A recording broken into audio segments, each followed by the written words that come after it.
mangsa ora tatanan. Ratu ditendangi bokonge nganti gegeblak aku. Bawadra kados pundi? Petruk kaya entuk panganan.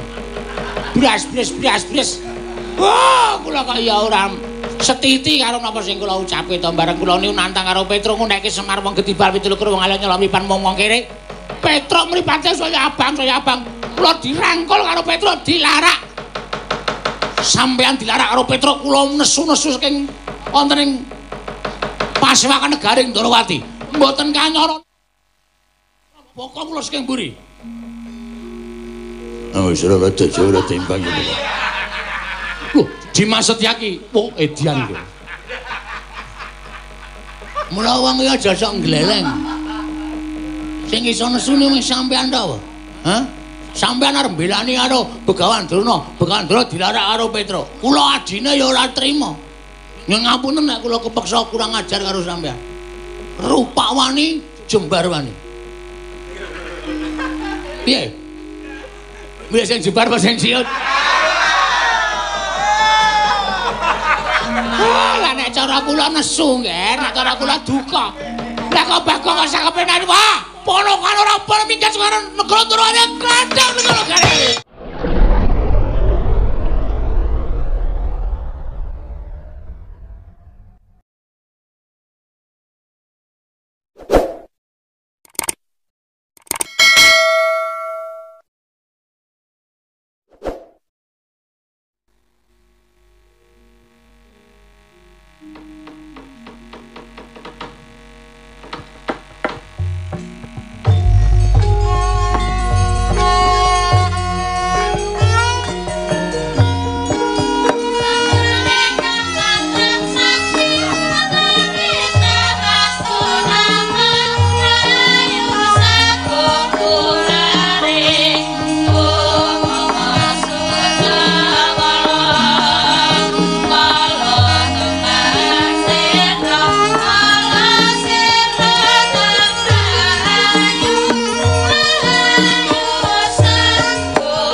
langening kalangkuan aglar pandaan muncar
Sinongwati Sinongwati cekat kinari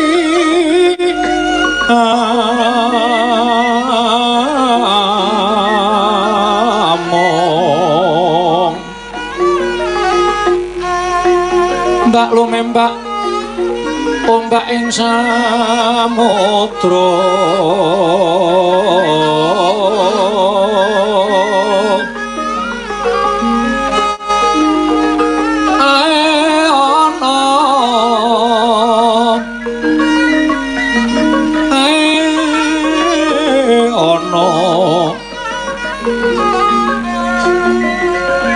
bali lumut tambrak kanggeng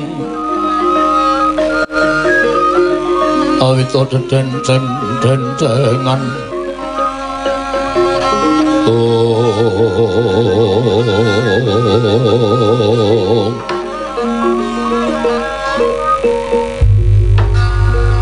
niwang sukmana mangadin luwih kang sasmintaning sun jagat wasisaning Upanara Koko Prabu katuran pinarak lenggah ingkang sekeca rawuh jengandika wonten negari Ndarawati Koko Prabu Baladewa jagat Dewa Bathara jagat Pangestunkara Yai Ndarawati iya kaya wis ora kurang prayoga ratanipun Kakang ana ing praja ing Dwaraka pun Kakang ngaturake pudyas pangastawanipun Kakang katura marang Yai Prabu Ndarawati Koko Prabu kula pundhingga jimat Dayanana ing kasantosan Bapa Panembahan Durna katuran karaharjan rawuh jengandika Bapa ing Sukalima oh gandhak blaguduk swalu gembel sumorante hawela lha nuwun inggih Ger tansah pinanganning kawidatan ing sami kala sawanipun ing Bapa ing Sukalima mangya widodane skala sawan kula tebih saking Rubeda namung kepareng ing Bapa ngaturaken pudya pangastawanipun ing Bapa kunjuk ngersa paduka anak Prabu Ndarawati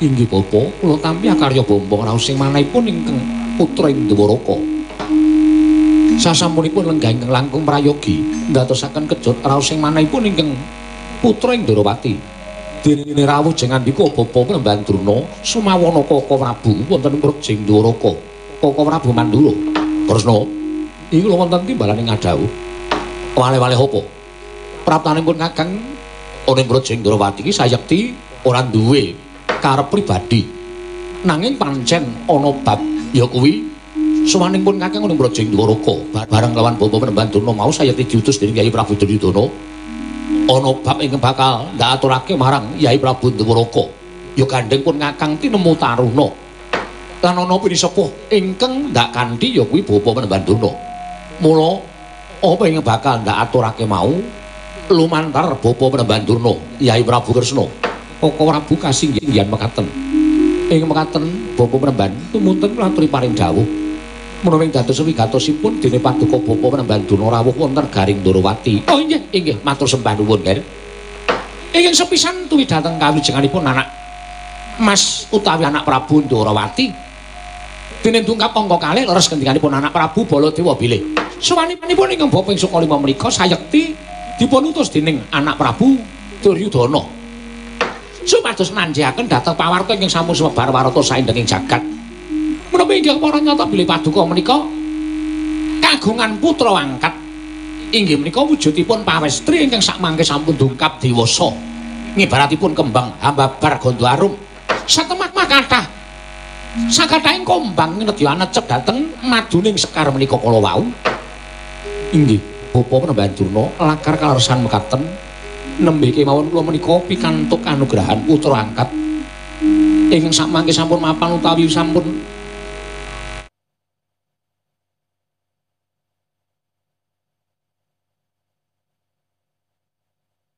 cumondhok wonten garing Ndarawati. Oh, dadi menawi ngaten leres nggih. Leres jenengipun anak Prabu menika kagungan putra angkat kasinggihan mekaten. Lajeng menawi mboten lepat ingkang putra menika kamparingan nami utawi pusaka asma inggih menika Endang Laratemon. Nyuwun pangapunten. Ingkang leres menika Endang Laratemon. Ah, Laratemon kok Laratemon. Laratemon. Menika ugi leres. Nggih.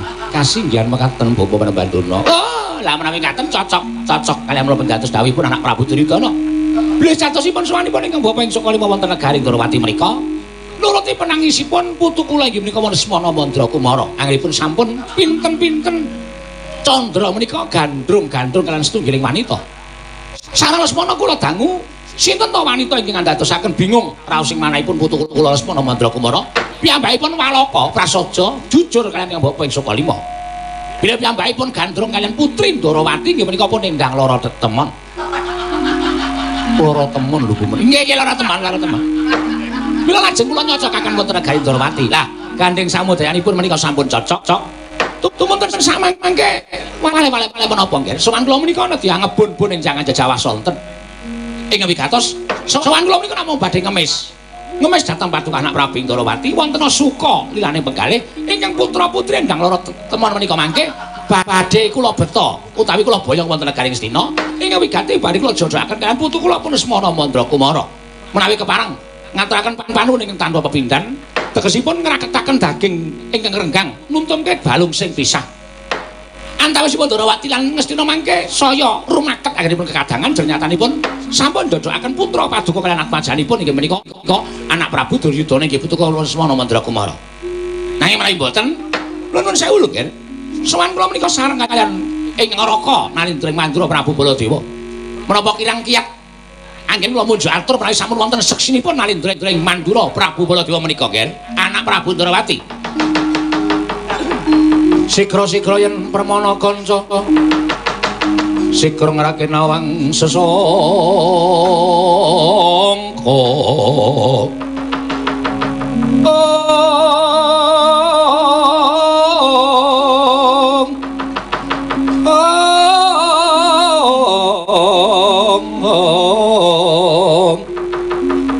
Nalindra Pekmarwa sing sangkatri gumulung mangrembak ing wadya Kurdakura reka giri-giri nanggana magawe gelari wang-wang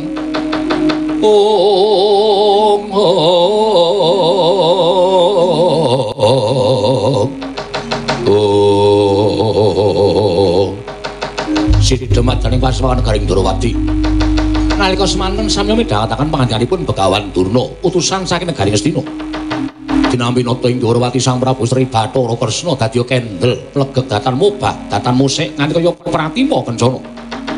Melenggahi kanyo pinangka wadu kanyo jarane gantir wadu jarwa ngacokna durung abang durung manding dasaring pertolo. Kasaru geger njaba piyak ngarsa tangepe nguri sebar bonamu apa to kang dadi tarunane. Ora numanten ora kang gajah medha saka pantilan. Kejawi namung sowanipun utusan sing karang kadempel Kilurah Nala Garing, Kilurah Petruk, Sumawur Kilurah Bagong ing Dumrajak tanpa harapan karya kaget kang samya mulat.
Kowe jagat mangestu karo wayah pro jagat Koko Prabu. Nggih. Dereng ngantos paripurna nggih kula nampi pangendikaning Bapa Penemban Durna. Menika mboten pangling. Menika Panakawan mongko jangkep 3 Nala Garing Petruk miwah Bagong. Dalah rusak tatanane. Wah, mongko wancine wis ana dhewe. Ponakan ki metune mengko yen wis wanci gara-gara. Lah kok dadi kiting sruntul. Sowan ana ing negara Ndarawati.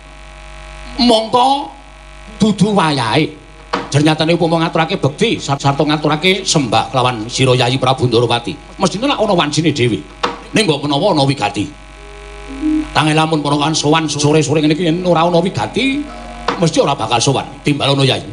Koko Prabu katuran lenggah ingkang sekeca. Yo. Nala Garing padha kanthi harjo sak praptanira Panakawan. Pramit pasang-sang Kalimantapi. Bina-bina ing loduri dumawahing tawang tuwang. Kepareng kula ngaturaken sembah sumenging pangabektinipun ing abdipun Nala Garing kunjuk kersa paduka Kanjeng Sinuwun Prabu Sri Bathara Kresna. Jangkep temen. Tata wicaramu nggunakake unggah-ungguh mekaten. Ingsun tampa pangestuning ingsun tampanana kula punika jimat pariping. Dayana ing kasantosan. Petruk Padharjo pangestunipun Sinuwun Ndarawati wilujeng bekti kula kunjuk. Umume dayuh kuwi rak ya eneng ngarepan. Lah kok iki malah terus eneng mburine sing duwe omah karepe piye? Lah selone teng mriki kok ya. Ngajeng mboten sela, wonten mriki selane ya sapa anane. Iya Panakawan lho niki. Bagong Padharjo sak praptamu. Mene nggih, pangestunipun Sinuwun Prabu Ndarawati wilujeng niring Sambikala. Tansah winanting suka basuki sowan kula bekti kula kunjuk. Iya ya Bagong tak tampa pangestuku tampanana. Kula pundi nggo jimat paripih. Dayanana ing kasantosan. Ana wigati apa Petruk sowan mongko tanpa tinimbalan. Gandeng sing nyenguk teng ajeng niku nggih Garing. Kajenge Garing sing matur sanipun Sinuwun Prabu Ndarawati. Esreng kuwi sing tuwa dhewe dadi talange ngatur lidah sinambung pangendikane bapak. Nala Garing dalem. Ana wigati apa Nala Garing sowan mongko tanpa tinimbalan. Sepisan. Rasa kesusu reng, rasa kesusu. Kesusu iku mung kleru. Ing sepisan kepareng ngaturaken sembah pangabektinipun ngabdi Nala Garing kunjung sopan paduka Sinuwun Prabu Sri Bathara Kresna. Iya ya ingsun tampa. Pangestu ingsun tampanana kula punika jimat. Dinitungkap angka kalih malih-malih menapa wilujeng dereng Sambikala sowan kula tebih saking Rubeda. Boten ingkang setunggal menapa kepareng ngaturaken sembah pangabekti kula kunjuk. Iya ya Nala Garing ingsun tampa. Pangestu ingsun tampanana. Ing salajengipun wiwit bidal saking Karaka Dempel sowan kula kalian Petruk kalian Bagong boten ketemu halangan setunggal menapa. Kepareng kula ngaturaken sembah sumenging pangabekti kula kunjuk. Iya ya tak tampa pangestu ingsun tampanana. Ingkang tungkap ing salajengipun anggen kula lumampah saking Karaka Dempel diutus dening bapak wonten ing margi tansah pinaringaning kawidadan niring Sambikala. Kepareng kula ngaturaken sembah pangabekti kula kunjuk. Petruk, Nun. Kowe wae Petruk ingkang matur. Nala Garing kok mubeng wae ora ndang tekan-tekan gone. Dek nek menyang nomor 1 neh. Oh, belah. Kula saka omah wis dandan dithing. Bareng kon matur ora iso. Ndekno kaya ngono pengarep.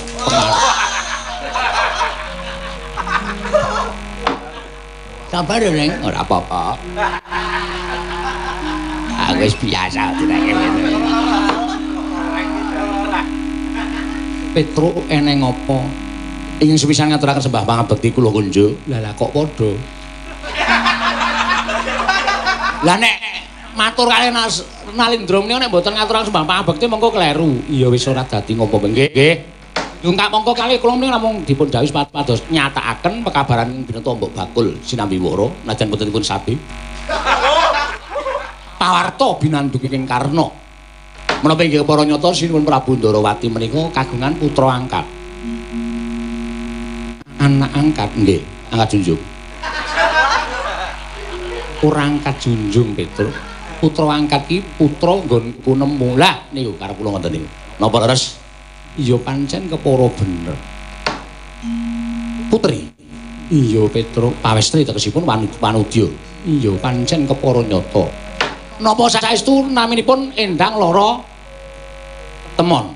Iya Petruk, Endang Lara Temon. Oh, bener kok Reng. Wah, nek pancen kaya ngono, Endang Lara Temon terus dimasak wae, Tru. Maksudmu piye? Endang Lara Timun. Timun dukung. Timun temon kok timun. Oh, tak kira nek timun e. Mbok wis Reng, wis lah melu omong. Wis jan kowe iki anggere melu omong ki janjane ngalahke aku lho malah. Endang Lara Temon leres iya Petruk. Weh lah nek ngoten cocok kali ngendikane bapak. Lho, kok cocok piye? Mergi bapak niku ya duwe anak angkat. Lho, bapakmu darepe putra angkat? Nggih. Le nemu teng langgar nalika semanten bocah niku tilang-tilang kaya wong ora duwe kanca, ora duwe sedulur, terus dipek anak karo bapak. Dijenenge Bambang Sunat. Petruk. Bambang Senet. Ora sunat. Senet. Nek wis disunat lagi disenet. Nengane ra. Kuwi lho, ana kaon tok ting dilajik kuwi lho. Gareng kok mlaku ning ngarepe ratu genah karo Petruk ya anggepe keraton ki ora ana tatanane wae piye. Nglereske kok ya. Nggih Bambang Senet. Lah, dumadakan Bambang Senet niku wancine wis dewasa. Terus Bambang Senet niku matur karo bapak, "Pak, kula pengen rabi." Lho, yen ngono bapakmu bakal duwe gawe mantu, nggih. Lah terus mung nalika bapak niku nari karo Bambang Senet, lah sapa le wong wedok sing tok tresnani? Kula niku ngimpi diladeni putri naminipun Endang Lara Temon ngakune saking negari Ndorowati. Terus bapak nyeluk kula ali-garing kali bapak. Gong genahno Sinuwun Ndorowati apa kagungan putra ingkang pewangi Dewi utawa Endang Lara Temon. Nek pancen bener boyongen ning Karang Kadempel arep tak pek mantu, arep tak jodoke karo Bambang Senet. Ngoten niku sing dadi dawuh bapak gandeng Sinuwun Prabu Sri Bathara Kresna sampun paring dawuh nek kagungan putra angkat naminipun Endang Lara Temon. Mula dinten menika kula ngebun-bun enjangan jejawah sonten sowan kula namung badhe ngemis putra putri panjenengan badhe kula boyong wonten ing Karang Kadempel kula jodokaken kalian Bambang Senet. Cekap semanten atur kula menawi wonten pepanggil ruba kula aturi paring dawuh rerubanipun menapa pepanggilipun menapa nanging menawi boten dipun paringaken sababipun menapa kula nyuwun keterangan ingkang gumathok lan ingkang cetha sinuwun. Caca muntap liring natap tuko yayasini pepe netra kocak ngundarandir hidup nyomangolon coko wadanani rombranang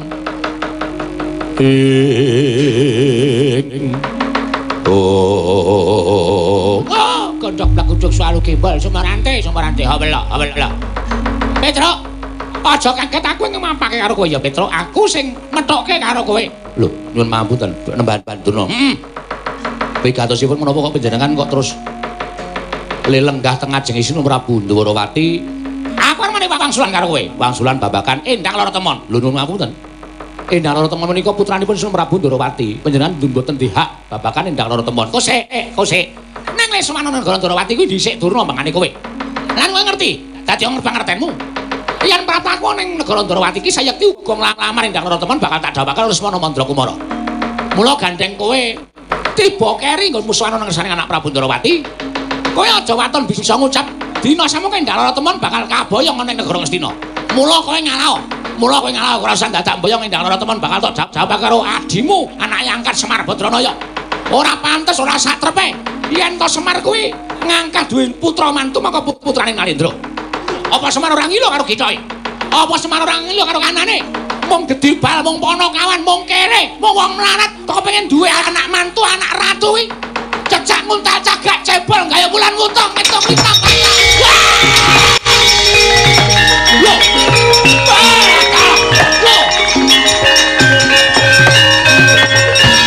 Panus maring jajalan sekertane bawane iblis larat. Wah, Petruk, gembelo sirahe, lereng pacahe, ngilangi tata krama maning glandang karo bapa penemban kono. Petruk, leren ora.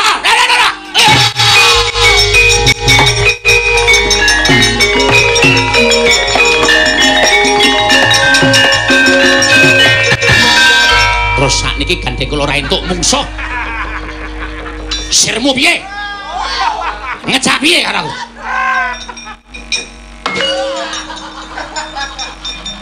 Wong sencaki ora melu apa-apa kok tok tantang ki ngopo? Lajengipun mboten napa-napa. Kula malah seneng dipun tantang Nala Gareng. Ha wis entek mungsuh. Arep mungsuh sapa iki? Nek rasa entuke. Wah, cilaka kok kula. Nala Gareng aja edan. Kae krewikan dadi grojokan geguyon dadi tangisan. Koko Prabu Baladewa malah sajahe diwaneni karo Bagong Bapa Prembandurna salah kedaden karo Petruk kae piye? Wah, jan wis. Nika pripun, Ndara? Wis tak pisahe Nala Gareng Bapa.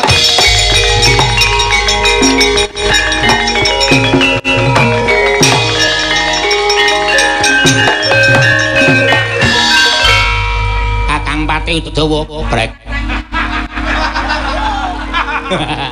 Arek kayar dadi sinuwun Ndarawati. Dawuh Patih mah diprek-preke. Ndara secake ampun meneng mawon. Awi gek nikah dirampungi kok malam. Awi. Iya Nala Gareng. Ampun kados larean kok Patih Ndara Patih Udawa ndak gegeran ora karu-karuan mangke.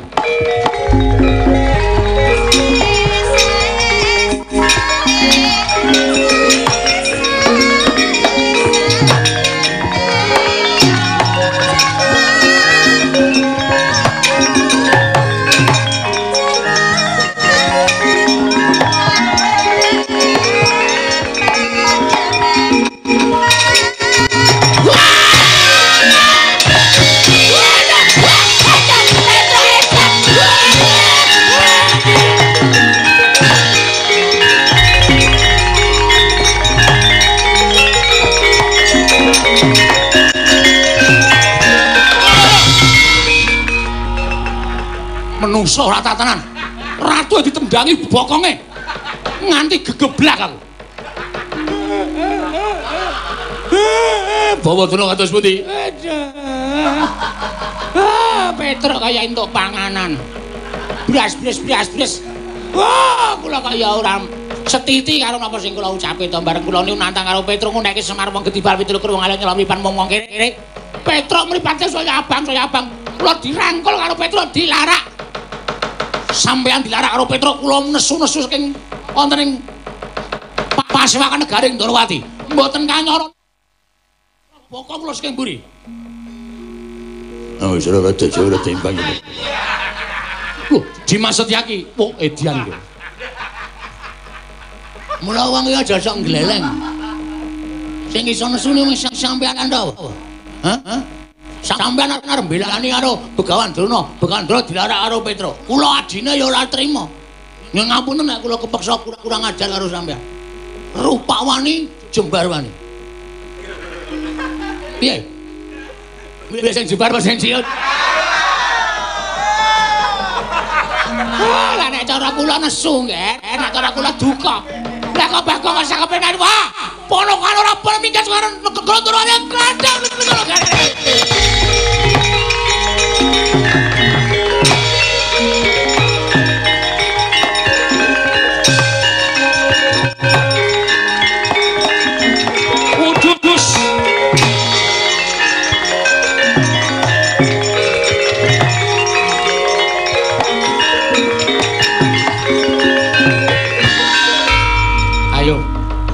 Wis bibiti gegeran saiki tinggal lunga kok. Tinggal lunga piye maksudmu? Tinggal bali ning Karakadempel. Lho nek bali engko nek senet ra sida dawuh karo si temon. Senet nesu piye? Monggo aku sayang karo senet. Lah ning nganti iki engko Sinuwun Mandura nesu tenan, duka tenan nggawa nenggala. Ngamuk kowe karo aku diamuk karo nenggala piye? Minggir terus. Lho, bar maju kok. Wis kebacut kaya ngene, ibarate nyemplung kali. Maju ya terus, mundur ya terus. Luwih becik, ndodok. Jempolmu mercot. Hah? Ibarate kaya wong nyemplung kali, maju ya terus, mundur ya terus. Lah terus aku sing arep nandingi. Kowe wani karo Prabu Mandura. Sing tak wedeni awane. Tak tekad tak tohi pati, pokoke adikku pelakon rabi lan ora ana tohi pati. Ya wis ngono. Maju. Aku tak ndelik. Aku nek karo Nenggala wedi tenan aku. Nenggala-gala kita make Gunung Jugruk Segara Asat. Piye? Rene yo, rene yo. Piye. Arep genahke aku. Iya. Jare Nenggala iki tamake Gunung Jugruk Segara Sat. Aku duwe kowe. Duwe wong duwe. Tak tamake Gunung Jugruk Segara Isasa. Tenan. Tak tamani pisan ora jugruk pindho. Pokoke kudu jugruk kudu nganti sak jugruke. Kudu gempal. Alah tenan. Bagong Petro kareng ora mikir kelantan ngono.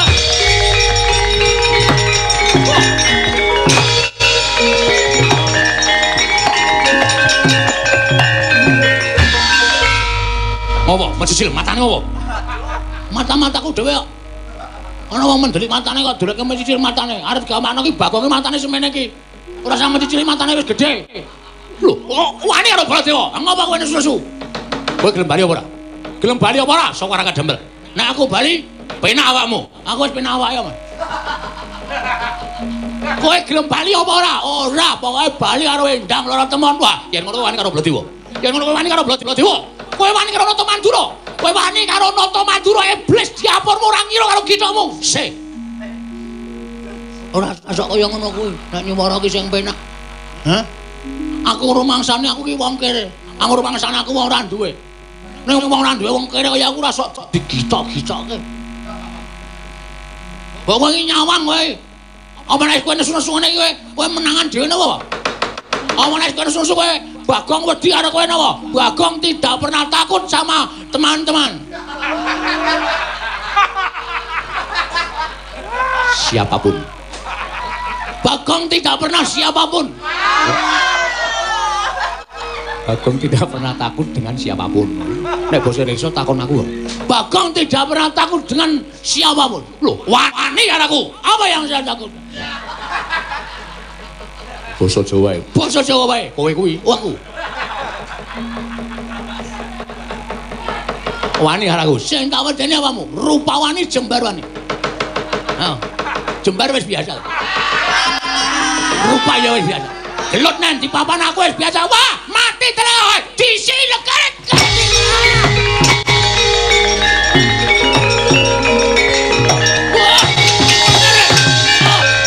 Ratane nggon pokoke.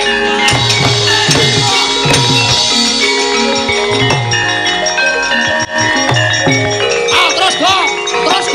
Terus. Aja dinaik go. Terus go.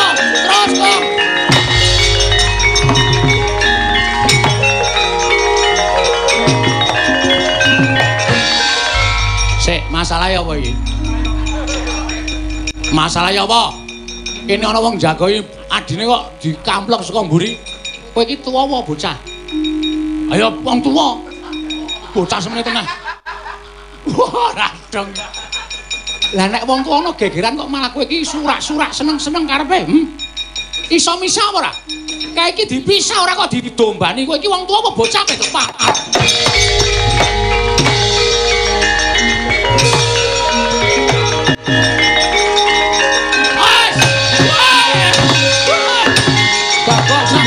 Bagong sabar.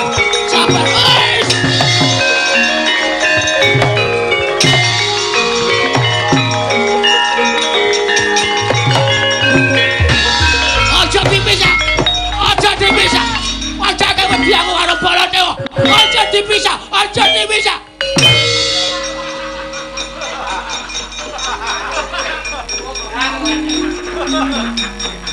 Mbok mutar mbok men. Siapa iki, Mang? Aku tok cebleske cagakane. Sing nyekep aku sapa? Sing nyekep aku arep ngopo? Aku sing misar ngopo? Edan. Wah.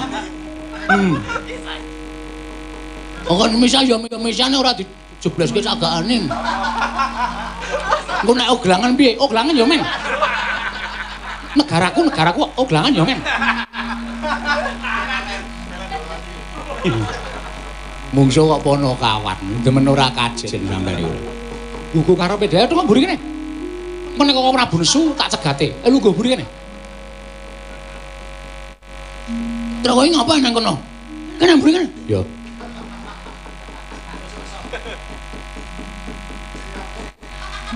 Sampeyan ngopo teng mriki? Ayo mburi kono. Aku suwe-suwe sengit karo kono apa kan? Pegah aku tenan. Ayo mburi gareng malah mripate mlirik. Kerae. Oh.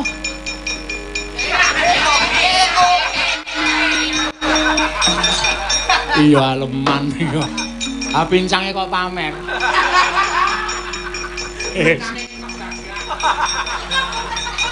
Awang pincang kok gaya. Demen lema aku keder ora. Manungsa tatan tipul kan datang ngono.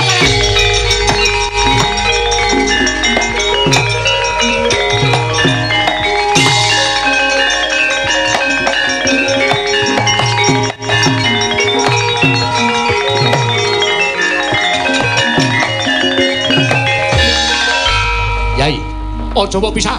Aja mbok pisah. Anggepe Baladewa kalah karo Bagong, menungso ora tataran. Derajate ceplek, derajate ponokan ming bature kok ngalah karo ratu iki. Ora ana critane. Minggir. Wah, jejekane menungsane. Apa anggap aku wedi wae? Hah. Minggir. Minggir Yai Prabu. Yai Prabu cengelmu mlotrok kuwi. Wis ta weruh cengel mlotrok lho. Sinuwun Darawati iki nek misuk suh nek nesu kata-katane apik lho. Wis ora usah cerewet. Meneng ora? Heeh, meneng ora we. Meneng ora usah. Koko Prabu? Nggih. Kula suwun kanthi sanget Koko Prabu latri sabar. Sabar piye? Sabar dodol ayam goreng. Petruk Bagong kuwi ganan lunga. Ya kok lunga. Dah. Ora kata-katamu ora jelas kok lunga. Lunga. Emang. Kene kok. Panggrise nyaut-nyaut omong aku ditenan. Sampluk iki wonten. Ku dadak rating. Ya ora kok. Sampluk iki kok dadak rating. Koko Prabu latri sabar. Awit wonten atur saking anak kula Endang Loro Temon. Lho. Ana atur apa saka anakku Endang Loro Temon. Sinten kemawon badhe dipun ladosi waton saged ngaturaken inggih menika wujudipun temanten kakung kedah nitih gajah ingkang bisa tata jalma ngajengipun kedah dipun beksani Wanara Seta. Mantel lanang nitih gajah ngarepe dijogeti kethek. Inggih. Mongko gajahe kudu iso tata jalma. Inggih, mekaten Prabu.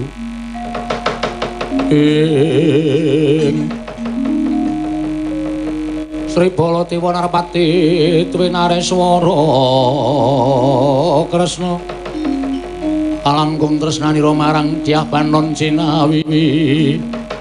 Oh, wah, ata yo yen pancen kaya mengkono. Aku tak matur ngarsane Kyai Prabu Tridana. Babakan perkara iki supaya enggal bisa ngaturake reruba pinanganten kanggo mboyong Endang Loro Temon. Koko Prabu, mugi-mugi saged kasembadan. Yo, aku njaluk pamit Kresna. Ngatos-atos Koko Prabu sampun ngantos kados lari alit.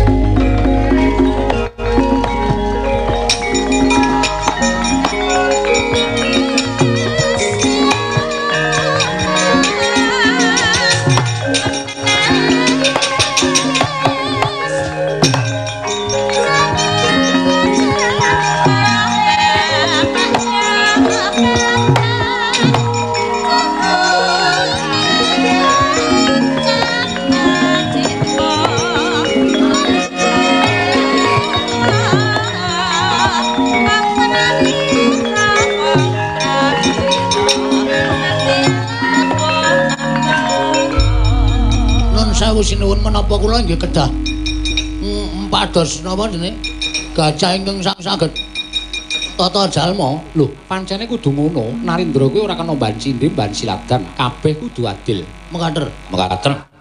Mekaten. Kudu adil Bagong. Nggih, siap. Nanti ya, Tru? Wambo, angel. Kalih ngarepe mantan lanang sing nitih gajah kudu dijogeti Wanara ing ngulse putih. Wanara. Bareng kuwi sing sok ngerti basa Kawi. Wanara ya apa rek? Wanara ya apa? Bakso.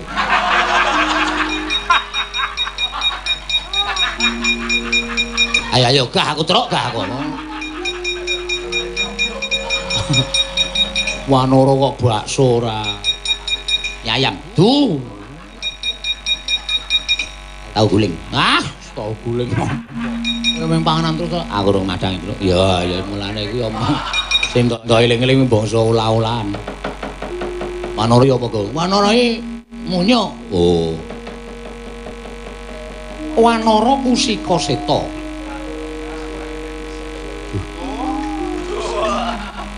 Apa itu? Apa? Wanara kesikut Kusika. Ayo sih senengane yo gane nyikut to yo.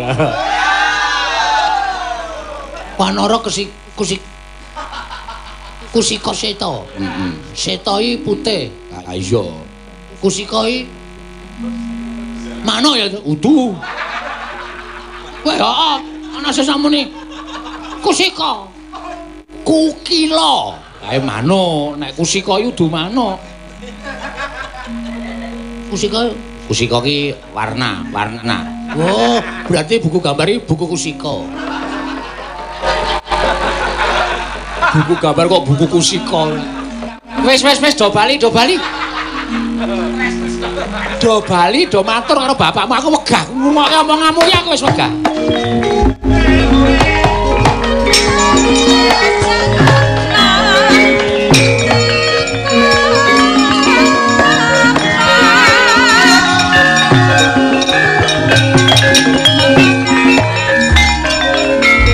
Iki saya perlu dibahas Kusika ki lho. Kuwi artine apa? Engko nek adek matur karo bapak ya ora ngerti artine lan goleki nendi. Ha iya. Kusika ki bener karo si Gareng mau warna utawa ules. Ules. Heeh. Ditambani engko ndak malah kena apa-apa nek wetenge ules. Kae mules. Wah, wis ora.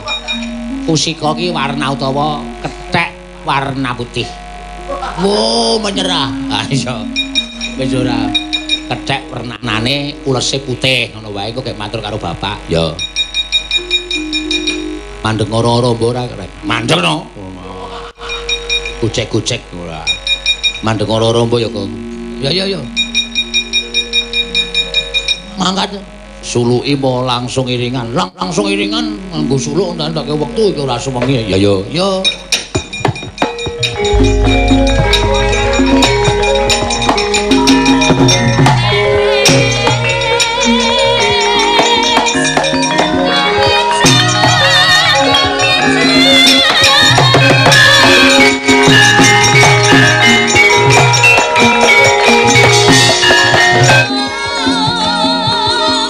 Mambang pantepasolan upamaneka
Koden prayitna semuriris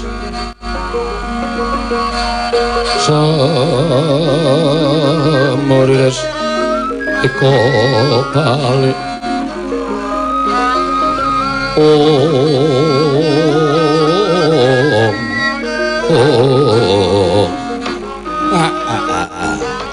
sabar gitu. Sarawuh sampeyan kula aturi nyekecakaken anggenipun lenggah. Yo Kakang Semar, yo Dipol. Loro Garing Petruk Bagong piye kabare? Karo matur sanipun Bapak. Bae wonten lepat aturipun ing Putra Petruk nyuwun pangapunten. Pun lampahan kula sowan Sinuwun Ndarawati.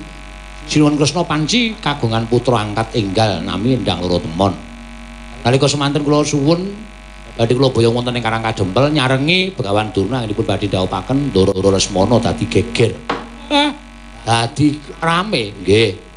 Ning disampe utawa dipisah dening Sinuwun Prabu Ndarawati lan paring dawuh. Sinten mawon saged mengku garwa dhateng putra angkatipun Sinuwun Kresna inggih menika Endang Loro Temon. Wonten saged ngaturaken ruba pepanggil. Wujudipun siji temanten lanang kudu nitih gajah ing bisa tata jalma. Sangajengipun kedadipun beksani wanara ingkang kusika seta lesipun putih kedah beksa sangajenging temanten kakung Pak. Mareka den prayitna samurire seka balik titiyani gandayani tresna purnama sasi gilar-gilaran ing latar milang lintang Bima Sekti dadian jentung Kilora Semar Badranaya datan kantun nggih Bambang Senet midhanget aturipun ingkang putra nggih Kilora Petruk tanggaping Gatri Sang Arjuna Siga merpeki unggahaning Kilora Nayantaka mula para Sang Arjuna wis munyong ing kamanungsan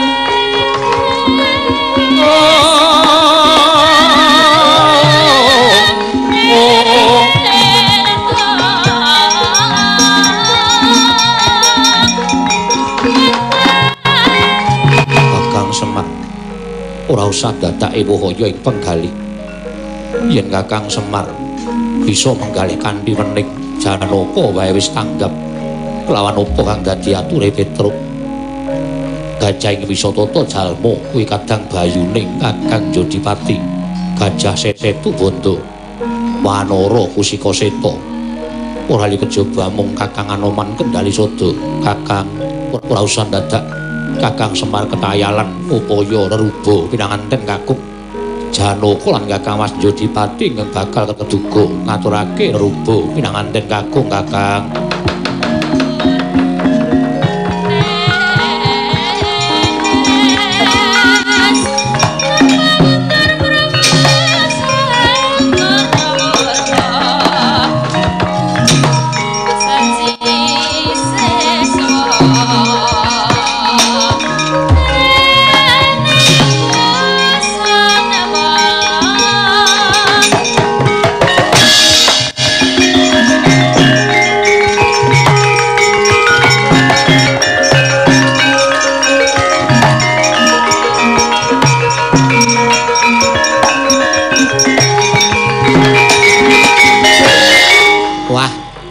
Bejane Senet Pak Ndara tanggaping gati goleke ruba pepanggil Bambang Senet ndaramu ae tutna aja nganti kijenan lho Le titiyani gandayani trisanya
manjing langit kelap-kelap katon lir kencanging risang mawe gandrung sabaran katulu wukir moyak mayik saking dias baliwur iladan kaget atiku bareng wono te brasara ning goselo mangling kene ora palangi kaya adikku tunggal Bayu Werkudara. Wah, setu bondo kakangku ya. Ana apa? Sowanku ning ngersamu. Wigati amung kepengin nyuwun tulung karo Setu Bondo. Bisa nglulusake panjangkaning Semar Badranaya. Ala dikaya ngapa Semar tau tatil labuh karo Gajah Setu Bondo. Mula gelem ora gelem kowe bakal tak boyong marang Karang Kadempel. Lho, wigatine dadi serah-serahan pinanganten lanang menyang negara Ndarawati supaya kelakon penjangkane anak angkate Semar Badranaya nggone dhaup karo putri Ndarawati. Yen aku gelem tegese kowe sing ngaku aku tunggal Bayu. Nah yen aku ora gelem, wah. Tinimbangane aku bali didukani karo Kakang Semar, luwung boyo eneng kene kowe tak rudo paripeksa wae lah dalah.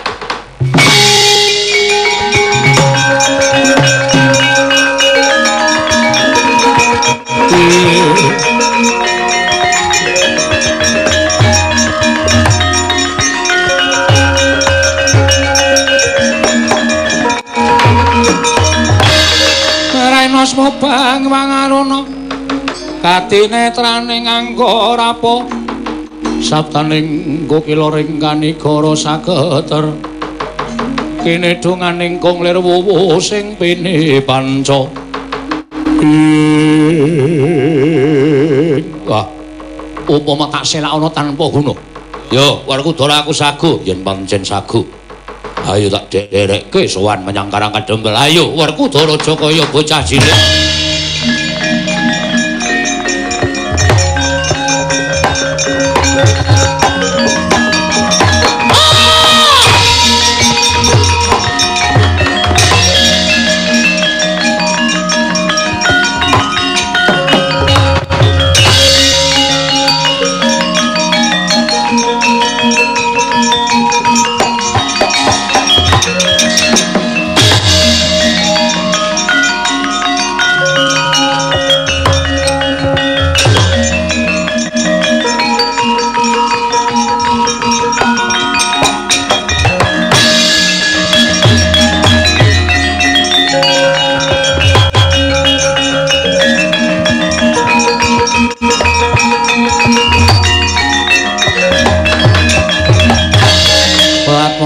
Arjuna Ismunya kang kamanungsan kasrepan tingkah ing mungsa Raden bekti kula iya Kakang Anoman ndak tampa tiba sepadha-padha semengko tindakipun wigatosipun diutus dening Kakang Semar kawruhanamu Kakang Anoman yen to Kakang Nayantaka dina samengko kagungan putra angkat ya kuwi Bambang Senet ingkang bakal dhaup karo putri Ndarawati putra angkating Koko Prabu Ndawaraka ingkang wangi endang loro temen nanging kabeh mau ora bakal bisa kelakon lamun tanpa pambiyantun ing Kakang Anoman. Lho sebabipun menapa? Sabab temanten putri nyuwun sak ngareping temanten kakung kudu dipeksani wanara Kusika Sita. Weh lah dal.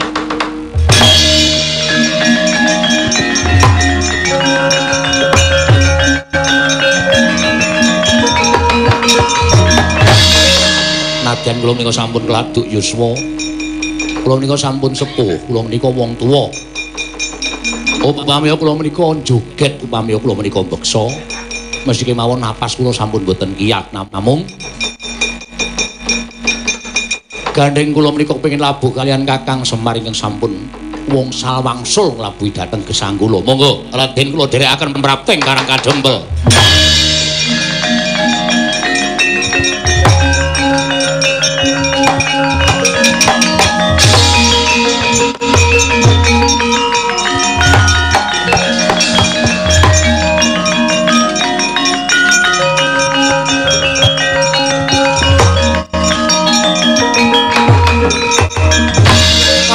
Madangi jagat mungo-mungo sapucaking wukir marep babang sumirat keneng soroting surya mega lan gunung ucap kacarita gandhange carita Grisung kamunggel kawi Raden Werkudara wis prapteng karang kadempel Raden Arjuna wis prapta karang kadempel wis samapta pepanggil ruba pinanganten kakung saking karang kadempel sigra Bambang Sret anite gajah Kyai Setu Bondo sangajenging gajah Jinugetan dening Wanara Kusika Seta nggih sang Anoman sawingkingipun Bambang Sret Lurah Semar sak putra Nara Garing Petruk Bagong Datan kantun pangombyong nenggih Satria ing Madukara tuwin Satria ing Jodipati Raden Werkudara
nggih.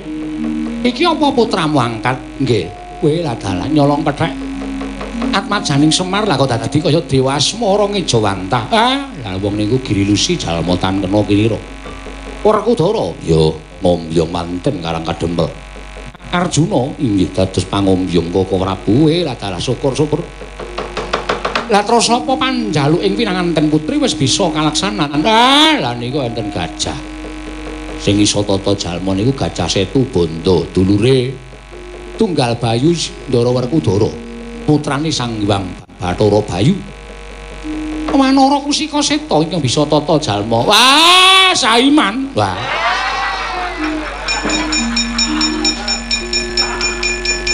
Udus kowe. Lho. Wong Anoman. Saiman. Nggih Anoman. Anoman Wanara Kusika Seta yang artinya kera berwarna putih. Wah. Lah yen ngono cocok kabeh. Lah mestinipun senet. Wonten dawuh sinun. Anakku endang lara temen wujude kaya ngene apa kowe trima? Nyatanipun sampun dipun jodokaken dening pangawasaning dat kang muruwing dat mbok menawi menika sampun jodoh dawuh kula. Kados menapa kawontenanipun endang lara temon kula nampi kanthi ikhlas lahir lan batin. Temon wonten dawuh Bambang Senet wujudane kaya ngene anake Semar. Ya mung wong ceplek ya mung drajating Panakawan. Tresna menika mboten krana derajat lan pangkat yen mboten krana bondo donya. Mbok menawi anggen kula dhawuh kalian tetimbangan kula inggih menika pun Bambang Senet sak mangke saged dumugi ngantos telasing tulis kula lan tulisipun Raden Bambang Senet. Lah yen pancen kaya mengkono Kakang Semar diseksekake marang para nalindring padha rawuh. Menika langkung mrayogi.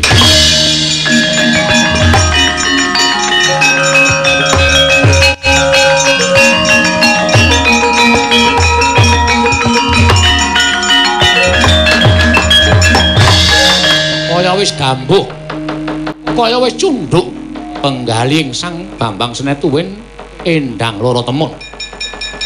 Nalika semanten kaya wis manunggal tetunggalan dipun tunggalaken dening panguwasaning dat kang muruwing dat. Sigra astanipun Bambang Senet anyandak astanipun endang lara temon. Parandening mangke gumaregel Bambang Senet miwah endang lara temon brol riwe hamara waryang. Ical wujuding putra putri kekalih tanah sanes kejawi amung Raden Abimanyu tuwin Dewi Siti Sendari.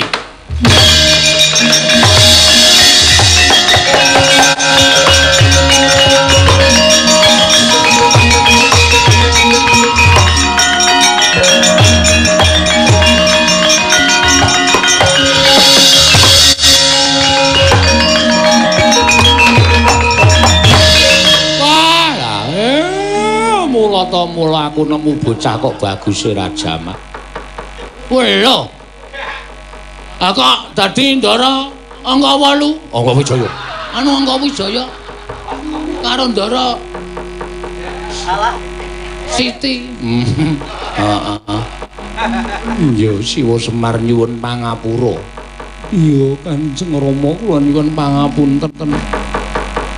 Pun ladalah. Lah kok dadi wis padha adu arep Abimanyu karo Siti Sendari. Petro kuwi aja nganti tekan kene wi.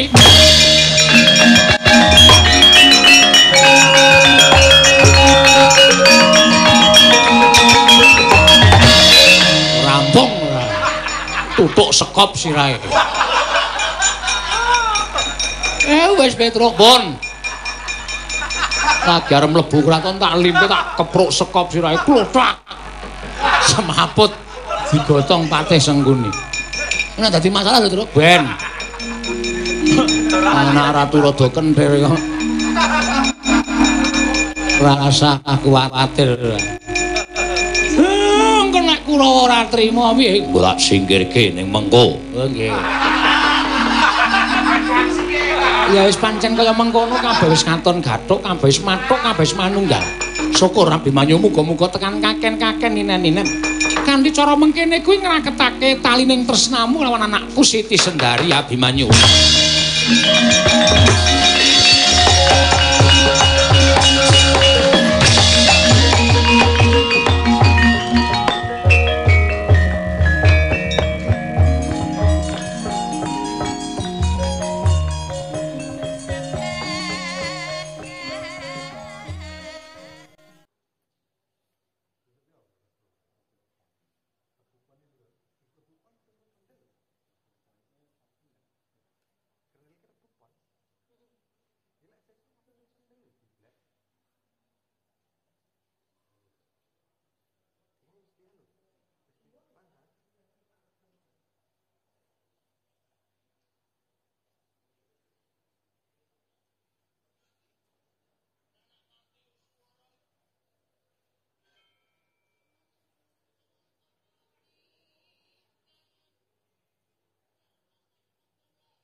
Pijetan kuwi lho anu.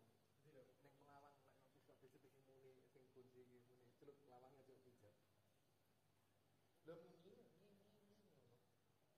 Iya lah buka. Kok buka Lawang muni. Iya.